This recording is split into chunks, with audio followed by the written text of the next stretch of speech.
This is the 6th generation F-47 NGAD fighter. It is a $300 million large, high-performance, long-range, ultra-stealthy piece of American ingenuity and lethality. The most advanced fighter in the world, yet it was close to being canceled and never seeing the light of day. But recently, Boeing has officially been chosen to build America's next superjet. Revealed by President Trump, this 6th generation stealth fighter F-47 is set to replace the legendary F-22 Raptor. Only 186 F-22s were built, but the Air Force wants up to 250 NGADs. The era of air dominance is about to be rewritten.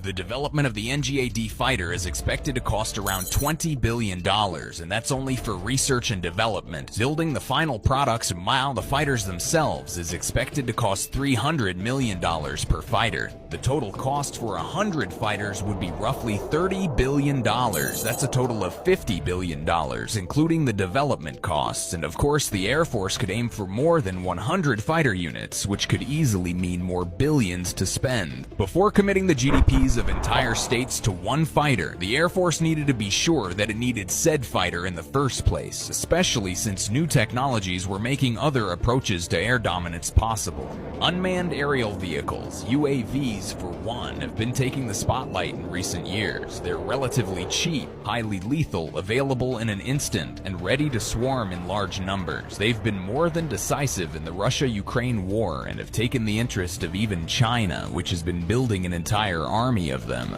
Another likely option was a general change of mentality in the U.S. Air Force from an agile attacking force to one that stays a great distance away and launches long-range ammunition at the enemy.